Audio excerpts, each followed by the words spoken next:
boa noite, 21 horas. Vamos ao nosso desafio, segundo dia de fábulas, histórias fabulosas. E hoje nós vamos ter uma surpresinha, porque são duas histórias. Eu trago uma para as crianças menores, educação infantil, e a segunda história para as crianças um pouquinho maior, das séries iniciais. E vamos trabalhar com um tema que trata do coletivo, da responsabilidade de cada um no coletivo. Então vão entrando, vamos acompanhando. Quem gostou da live de ontem, quem gostou da história de ontem, vamos seguindo e mande seus temas, viu? Eu tenho sugestões aqui, mas você pode mandar também. E eu vou salvar essa live para a gente ir acompanhando. Peço que você compartilhe com aquelas pessoas que têm crianças ou são professoras, para que a gente possa tratar, né, da identificação das emoções na infância, que isso é muito importante para as crianças, que a gente possa também tratar da leitura, do vocabulário, da escrita de uma maneira muito gostosa, muito lúdica, que a gente possa também, neste tempo, né, começando o ano letivo, tratar da criatividade, da imaginação, tratar dos valores também, porque a gente não educa só o cérebro, a mente, o cognitivo, a gente educa a criança como um todo, né? Então vamos lá, sem mais delongas. Hoje a primeira história é a fábula da raposa gulosa. Acompanhe aí. Havia uma floresta onde viviam muitos animais diferentes, cada um com as suas próprias características e hábitos. Havia raposas velozes, coelhos curiosos, um urso forte e sábio, entre tantos outros animais. Eles conviviam pacificamente, compartilhando o espaço e a comida da floresta, sem julgar uns aos outros. Um dia, uma raposa chegou à floresta. Ela era muito bela e astuta e logo se tornou o centro das atenções. Ela brincava com os coelhos, corria com as outras raposas e até mesmo conquistou a amizade do urso. Mas a raposa tinha um lado trapaceiro. Sim, ela adorava roubar comida dos outros animais da floresta e logo se tornou conhecida como a ladra mais astuta daquele lugar. Embora os outros animais fossem pacientes e tentassem ignorar seu comportamento, a raposa continuou a roubar sem parar. Um dia, o inverno chegou e a comida na floresta ficou escassa. Todos os animais estavam passando fome, mas a raposa continuava a roubar comida sem pensar nos outros. Então, o urso decidiu tomar uma atitude para ajudar a comunidade. Ele convocou uma reunião de todos os habitantes da floresta e explicou a situação. O urso propôs que todos compartilhassem sua comida para que ninguém passasse fome. Ele explicou que a convivência pacífica e a solidariedade eram a chave para sobreviver naqueles tempos difíceis. A raposa, que nunca havia pensado nos outros, ficou envergonhada e se desculpou do seu comportamento.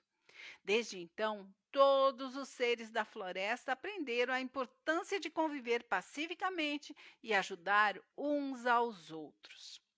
Eles compartilhavam sua comida e suas alegrias, e a floresta tornou-se um lugar ainda mais acolhedor e feliz. E a raposa, que antes era conhecida como a ladra, agora era respeitada como uma verdadeira amiga. A moral da história é que a convivência pacífica e a solidariedade são a chave para a felicidade e a sobrevivência de todos, independentemente das suas diferenças. E fim, e assim a raposinha gulosa aprendeu a cuidar dos outros também, a pensar no coletivo. Então vamos para a segunda história, para as crianças das séries iniciais, né? De 7 a 9 anos ou 10 anos, pode trabalhar essa história também. A história se chama Uma Fábula da Convivência na Floresta. Havia uma floresta abençoada, onde viviam pássaros, raposas, coelhos, lobos e muitos outros. Eles conviviam em harmonia, compartilhando os frutos da terra e ajudando uns aos outros em tudo que era necessário. Mas um dia chegou uma raposa arrogante e orgulhosa que se achava superior aos demais habitantes da floresta. Ela se recusava a compartilhar e se envolver nas atividades em grupo, alegando que só os animais fortes e inteligentes é que mereciam ter sucesso. Os outros animais ficaram preocupados com essa atitude da raposa e decidiram tentar ajudá-la a entender a importância da união e da cooperação. Eles prepararam uma grande festa para celebrar a amizade e convidaram a raposa para participar. Mas a raposa se recusou e disse que aquela celebração era tão ridícula que ela jamais iria participar. Então, um belo dia, a floresta foi atacada por uma fome severa e todos os animais passaram a sentir o peso da falta de comida. Foi então que a raposa arrogantemente anunciou que tinha um plano para resolver o problema e que precisaria da ajuda de todos.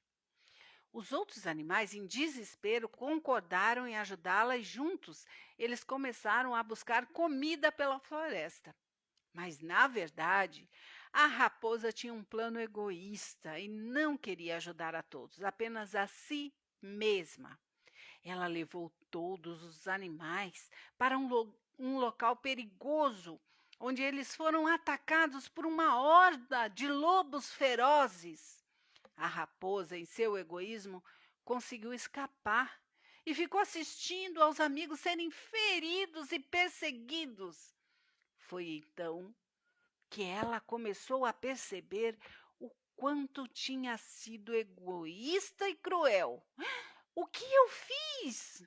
Como pude ser tão cruel e egoísta com os meus amigos? Pensou a raposa arrependida. Ela decidiu correr atrás dos lobos e ajudar os seus amigos enquanto havia tempo, mesmo correndo o perigo de ser ferida. E, para sua surpresa, a união dos animais foi capaz de vencer a horda de lobos e proteger a floresta.